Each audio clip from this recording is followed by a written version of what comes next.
최근 한 유명 백화점에서는 사과 한 개 2만 원짜리가 등장했습니다. 사과 한 개 2만 원입니다. 또 요즘 자장면에는 양파가 잘 안 보이고 낙지볶음에 양배추가 없다는 얘기도 들립니다. 이렇게 각종 과일 채소 가격이 크게 오르고 있습니다.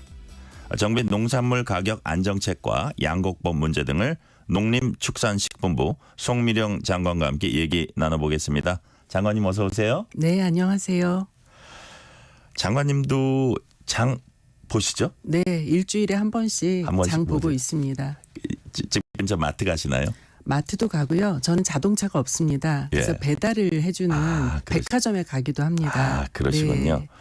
그래도 이렇게 장 보시다 보면 그 누구보다도 이게 가격에 네, 좀 주목을 하시겠어요. 맞습니다. 그렇죠? 네. 누구보다 민감하게. 네. 자, 어딜 가나 뭐 장보기 무섭다 이런 말 많이 들리거든요. 주요 선진국이나 우리 경제 구조 비슷한 대만과 비교할 때도 우리나라 과일 채소 가격이 올해 들어 가장 크게 뛰었다 뭐 이런 조사 결과도 일부 있었는데 네.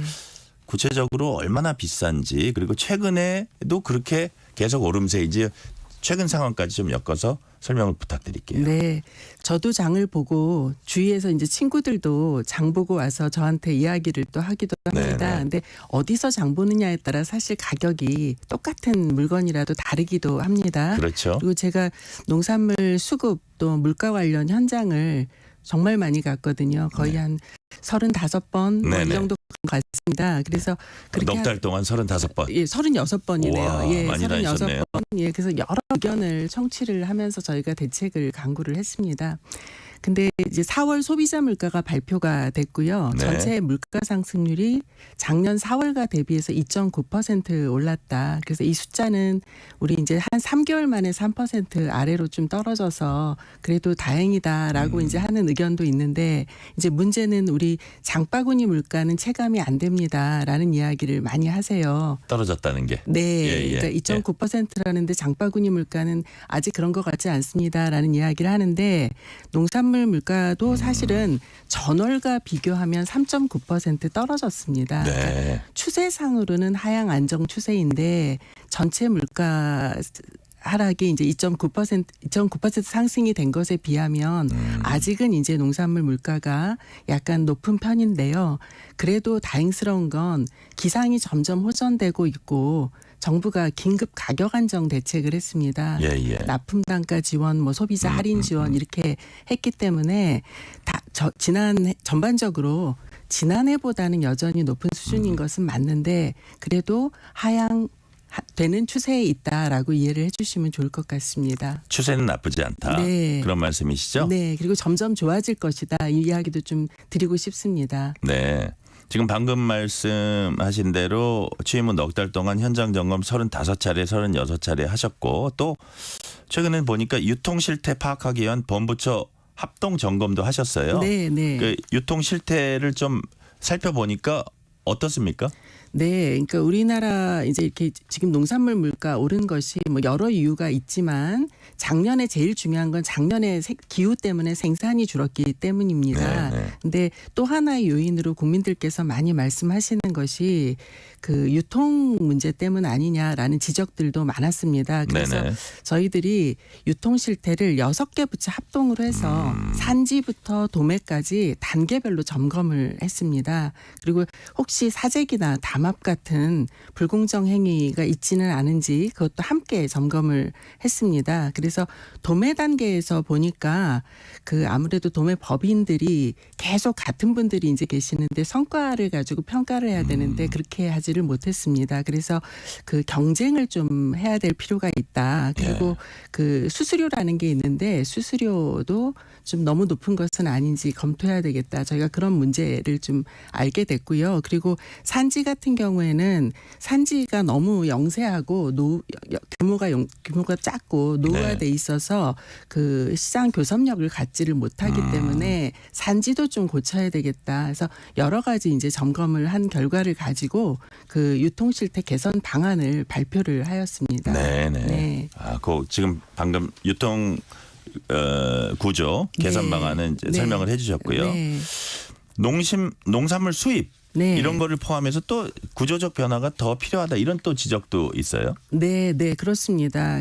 우리나라 이제 농산물 시장이 이미 상당 부분은 개방이 돼 있습니다. 그래서 네. 이제 우리 농산물이 좀 생산이 부족할 때 할당관세 물량을 수입을 통해서 좀 들여와서 국내 수급 문제를 해소하기도 하고 예. 이렇게 이런 수단으로 활용을 이미 하고 있는데요.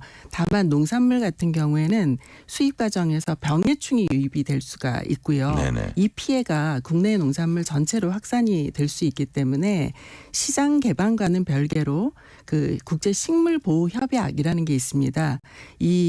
요것에 따라서 검역 제도를 저희가 운영을 하고 있거든요. 사과 같은 것도 그런 예, 건가요? 그러니까 사과를 이제 이슈가 되었던 사과를 예를 들면 사과는 이미 시장 개방은 된 상태입니다. 그런데 네네. 11개국하고 저희가 검역 협상을 하고 있는 상태고요. 외래 병해충이 들어와서 국내에 우리 농작물이나 환경, 산업에 미치는 전반적인 위험도를 8단계로 평가를 하게 돼 있습니다. 네네. 그래서 평균적으로는 그동안 경험을 보면 약 8년 정도, 8.1년 정도 검역 협상이 소요가 되었고요. 그래서 이것은 철저히 양국 전문가들 간의 과학적 증거에 의해서 진행하는 그런 절차이다. 그래서 우리가 병해충 위험이 아직 완전히 해소되지 않았는데 물가 요인에 따라서 탄력적으로 운영하기가 어렵다라는 네. 말씀을 드리고 싶습니다. 그래서 수입이 수급 문제를 해소할 수 있는 최선의 대안은 아니다라고 이해를 해주시면 좋겠습니다. 네네. 자, 최근 중동발 리스크로 국제 유가와 환율도 불안합니다. 그래서 원자재 수입 의존도가 높은 가공식품 또 여기에 따라서 외식 물가도 이제 걱정인데요. 네. 여기에 대한 대책도 좀 마련하고 계세요? 네, 그렇습니다. 소비자 물가 외식이나 가공식품의 경우에 소비자 물가가 2022년 하반기에는 네. 그 전년과 비교해서 10% 가까이 상승했던 적도 있습니다. 그러니까 그에 비하면 사실은 지난 4월 기준으로 하면 가공식품 물가는 1.6% 상승이 됐고요. 외식은 3% 상승이 됐기 때문에 그래도 추세상으로는 안정화되고 있기는 합니다. 그런데 이제 말씀하신 대로 국제유가 불안도 있고 환율 상승 요인도 있고 네. 그래서 이런 대외 불안 요인이 있기 때문에 식품 외식업계에 적극적으로 좀 협조를 해달라라는 요청을 저희들이 자주 드리고 있고요. 그런데 네네. 무한정 저희가 협조 요청만 드릴 수는 없고 정부 입장에서는 에너지 가격이나 인건비 상승 같은 업계 부담 요인을 충분히 이해를 하고 있기 때문에 저희가 할 수 있는 부분으로서는 식품의 원재료 이 할당관세 적용을 확대한다거나 또 그다음에 인력난을 완화하기 위한 애로사항들 해소를 해주기 위해서 노력한다거나 이런 조치들을 하면서 물가 안정에 좀 식품 외식업계에서 협조해 주십사라는 요청을 드리고 있습니다. 네네. 자, 민주당은 쌀값이 폭락하면 초과 생산량을 정부가 사들이도록 하는 내용의 양복 법 개정안이요. 재개정안인가요? 그렇죠? 네. 농산물 가격이 기준 가격보다 하락하면 차액을 지급하는 농산물 가격 안정화법을 21대 국회 안에 처리하겠다 이렇게 밝혔습니다. 네. 여기 대해서 장관님은 또 농림부는 어떤 입장을 갖고 있습니까? 네, 이 두 개정안의 경우는 일단은 시장의 자율적 조정 기능을 훼손한다라고 생각을 합니다. 그래서 생산 구조를 왜곡시킬 수가 있다. 즉, 기준 가격이 높거나 농사의 편의성이 있는 품목으로 쏠림 현상이 있을 수밖에 없거든요. 네. 그래서 그렇게 하다 보면 거기에 또 재원을 쓰다 보면 우리 농업농촌의 미래에 투자해야 될 재원을 잠식하는 재원이 얼마나 들어가요? 네, 저희 지금 예정한 거는 양곡 같은 경우에는 3조 이상 들어갈 3조 원 것으로 이상. 예상이 되고요. 네네. 농안법 같은 경우에 사실 재정 추계를 할 수 없을 정도로 굉장히 이 집행이 어려운 이런 상태입니다. 그래서 네. 농업농촌 발전을 저해야 할 가능성이 높다라고 저희는 판단을 하고 있습니다. 왜냐하면 일단 생각해 보시면 쌀 같은 경우에는 굉장히 기계화율이 높습니다. 농사 편의성이 있다는 이야기죠. 그리고 여기다가 이제 의무 매입을 정부가 해주게 되면 재배 요인이 확실히 강화되는 겁니다. 그렇게 되면 지금도 쌀은 남는다라는 이야기를 하는데 오히려 저희가 이제 수입을 많이 하는 밀과 콩을 재배해야 되는데 네. 쌀로 이제 오히려 몰리는 거죠. 그래서 오히려 식량 안보에도 문제가 역행한다? 생기고, 예, 그다음에 쌀 과잉은 심화되고, 그러면 이제 수급 불안이 반복이 되는 것이죠. 그리고 그 생산자 입장에서는 품질보다는 수량을 많이 늘리고자 하지 않겠습니까? 그렇죠. 그러면 저품질의 농산물이 대량 공급될 수 있고요. 그러면 소비자 후생은 오히려 악화되는 뭐 이런 결과가 있는 것이고요.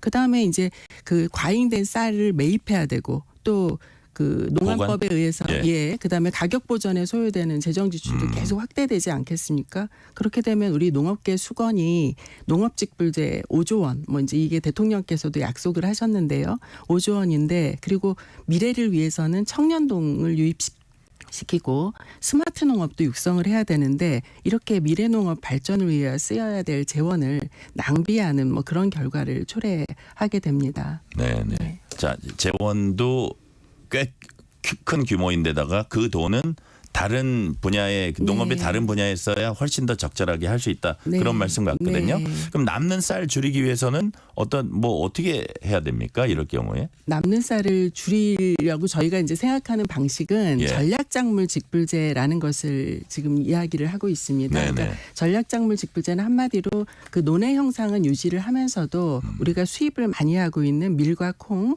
이제 이런 것들을 그 대체해서 심으면 네네. 그 우리가 재배 면적, 벼 재배 면적을 좀 줄일 수 있다는 거거든요. 그래서 그렇게 그 전략작물 직불제를 추진하는 게 하나 있고요. 그다음에 일단은 그 정확하게 예관측을 통해서 과잉 생산이 될 것 같으면 그 완충 물량을 정도는 사료용으로 돌린다거나 좀 이런 조치를 사전에 하는 겁니다. 네네. 그래서 저희가 뭐 3단계 제로화 전략 이런 이야기를 많이 하는데요. 1단계에서는 전략작물 직불로 다른 품목을 재배를 하고요.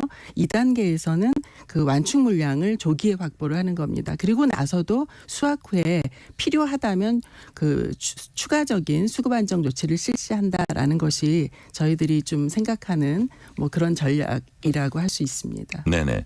그래서 농식본부는 전문가, 농업인 단체 등과 양곡법 농안법에 대한 토론회 열어서 그 결과를 야당에도 이제 정치권에 전달하겠다 이런 계획 갖고 계신데 네. 그걸 좀 요약해서 한마디로 얘기하면 어떤 방안입니까? 네, 본회의 전까지는 논의의 시간이 있다라고 생각을 하고요. 그 야당을 설득하기 위한 노력과 함께 이 정부가 가지고 있는 대안에 대해서 국민들과 농업계의 공감을 얻기 위한 노력이 필요하다고 생각합니다. 그래서 네네.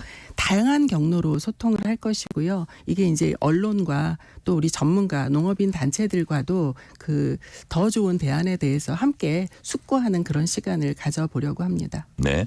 그 구체적으로 이제 정부도 아까 말씀하신 대로 스마트 농업 있잖아요. 네. 거기 공을 들이고 있다고 이제 얘기를 들었는데 어떤 내용입니까? 네, 지금 보면 농가 경영주의 80%가 60세 이상입니다. 네. 그리고 우리 경영주의 평균 연령이 68세거든요. 그러니까 이렇게 고령화가 심각하다 보니까 인력 부족도 문제가 되고요. 아까 처음에 우리 농산물 수급에서도 말씀드린 것처럼 기후 위기가 굉장히 심화돼서 생산에도 작년에 네. 차질을 빚었지 않습니까? 그래서 스마트 농업은 이제는 선택이 아니다, 필수다 이렇게 생각을 하고요. 근데 우리나라는 그 ICT 인프라가 풍부하고 또 기술력이 굉장히 높기 때문에 잠재력과 경쟁력도 충분합니다. 그래서 첨단 온실부터 스마트 축산, 노지 재배의 자동화, 수직 농장까지 다양한 유형에 맞추어서 저희들을 지금 생각하는 건 2027년까지는 온실의 30%, 축사의 40%를 스마트화하겠다. 예, 그리고 예. 이걸 기반으로 해서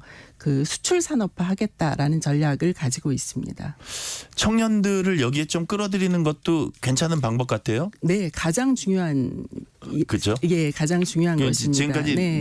농업, 농촌 하면은 일단 그 나이 많으신 분들만 우리가 고령화 생각하는데 연상이 되죠. 이제 예. 그 컨셉을 바꿔야 되지 않나 패러다임을. 네, 네, 그게 그렇죠. 스마트 농업에 있습니까? 맞습니다. 그래서 네네. 청년 지금 전체 우리 농업 경영주 중에서 청년의 비중이 1% 정도밖에 되지 않습니다. 네네. 그래서 그 다행스러운 건 근데 다행히 농촌에 관심이 있는 그 청년이 증가하는 추세고요. 아. 농업을 전공하지 않았는데도 청년들이 스마트팜 창업을 하려고 들어와서 특히 고소득을 창출하는 사례들도 매우 많습니다. 네네. 저희들이 스마트팜 혁신밸리 보육센터라고 전국의 4개소에서 원스톱 전문 교육을 제공을 하는데 이때 그 청년들을 말하자면 교육생을 모집을 하면 매년 모집 때마다 경쟁률이 3대1 정도가 됩니다. 그래요? 네, 예, 네, 예. 네. 자, 이와 또 관련되는 게 농촌 소멸 얘기 같아요. 네. 자, 청년들이 농촌으로 이제 갈 수 있는 방안, 이제 스마트 농업도 그 중에 하나일 텐데 네. 정부에서 이제 농촌 소멸과 관련해서 어떤 노력을 하고 있습니까? 네, 지금까지는 이제 우리 농업 생산에 참여할 그러니까 귀농이라든가 정주 인구, 농촌에 그야말로 주민등록을 옮겨서 여기서 사는 인구 유치를 위한 그런 농촌 정책을 펼쳤는데요. 네네. 이것은 인구 전체적으로 국가 전체 인구가 감소하는 상황에서는 한계를 가질 수밖에 없다라고 생각을 합니다. 그래서 청년과 기업 유입을 위해서 다양한 기회를 제공하고 일자리를 제공하는 게 필요하겠다라고 생각을 하고요. 생활 인구와 관계 인구를 늘리는 정책으로 전환할 필요가 있다라고 생각을 합니다. 그래서 저희들은 농촌이 가지고 있는 농업 농촌이 가지고 있는 다양한 자원의 활용도를 높여서 청년들이 이것을 이용할 수 있는 기회를 제공하겠다라는 생각을 가지고 있고요. 청년이 또 농업 외에도 식품 가공이나 뭐 관광 외식 등 전후방 산업 창업까지 도전할 수 있도록 패키지로 지원을 하고 농촌 소멸 고위험 지역을 선정을 해서 이 지역 안에서는 그 자율규제 혁신지구라는 것을 설정해서 예. 시군이나 기업 청년들에게 필요한 규제 완화를 과감히 하려고 합니다. 그리고 이 여에 덧붙여서 농촌 체류형 쉼터라든가 네네. 농촌 살아보기와 같이 체험 거주 기반을 마련하는 뭐 이런 전략도 생각을 하고 있어서요. 빈집을 활용한다거나 그래서 그것을 민박이나 뭐 거래를 활성화할 수 있도록 그렇게 좀 활용도를 높이고요. 그래서 사도 삼촌 라이프를 우리 농촌에서 실현할 수 있도록 이런 전략을 펼치고 있습니다. 네네. 아주 다양한 방안을 생각하고 계시고요. 자, 농식품 수출이 상승세를 타고 있습니다. 일본, 미국 등 해외에서 라면, 냉동 김밥과 같은 K푸드 열풍이 불고 있다고 합니다. 일단 수치적으로 보면 수출 성과 어떻습니까? 네, 지난해 우리나라 수출이 굉장히 어려운 상황이었다고 하는데 농식품 수출의 경우에는 네. 91억 6천만 불. 사상 최고치를 기록했고요. 이 숫자는 8년 연속 증가한 것입니다. 예, 그리고 올해는 그 증가폭이 더욱 확대되고 있습니다. 4월까지 집계를 해봤는데요. 전년과 비교해봤더니 6.2% 상승을 했고요. 전년 동기 대비. 네, 네네. 31억 2천만 불 수출을 했고 상승세를 계속 이어가고 있는 중입니다. 네네. 자, 외국에서 이제 K푸드 중에서 특히 외국인들이 어떤 식품에 주로 열광을 하고 있습니까? 일단 제일 1번은 라면이고요. 라면. 예, 예. 그다음에 냉동김밥, 떡볶이 같은 이 쌀가공 식품도 굉장히 수요가 높습니다. 이게 이제 미주나 예. 유럽뿐만이 아니라 동남아에서 잘 팔리죠. 맞습니다. 예, 예. 챌린지도 하고 뭐 그러니까요. 이러는 상태거든요. 그리고 예. 그 쌀가공 식품 같은 경우에는 뭐 미국 같은 경우에는 냉동김밥이 아주 선풍적 인기를 예, 끌고 예. 있어요. 얼마 전에 뭐 유튜브에서 어떤 그 아이가 김밥 많은 것들을 가지고 뭐 조회수가 뭐 예, 몇십만 부 이런 이야기도 나오지 않습니까? 네, 그래서 네.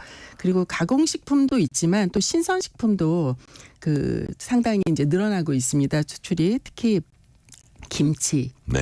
딸기, 포도 같은 경우에는 그 수출 증가하는 이런 품목의 대표적인 예입니다. 네. 자, 마지막으로 질문 하나 드릴게요. 이 같은 K푸드 글로벌 인기 추세에 힘입어서 앞으로 이제 더 매력적인 농산식품 발굴하고 적극 홍보하는 게 아마 매우 중요할 겁니다. 네. 이런 부분에 있어서의 앞으로 계획을 좀 설명을 해주세요. 네, 올해 농식품 수출 목표는 사상 최초로 100억 불을 달성하는 것입니다. 네네. 이것을 위해서 일단은 수출 조직의 역량을 강화하려고 합니다. 그리고 두 번째는 신선 물류 인프라를 강화할 것이고요. 신시장을 개척하는 게 필요하다고 생각을 합니다. 그리고 무엇보다 유망 상품 발굴에 집중할 계획입니다. 그래서 수출업계하고 주기적으로 그 소통하고 있고 저희가 K 수출 확대 본부를 만들었거든요. 그래서 네네. 기업의 애로를 적극적으로 발굴하고 이것을 즉각적으로 해소하는 그런 데 주력을 하고자 합니다. 네네. 오늘은 여기까지 듣겠습니다. 지금까지 송미령 농림축산식품부 장관이었습니다. 장관님 감사합니다. 고맙습니다.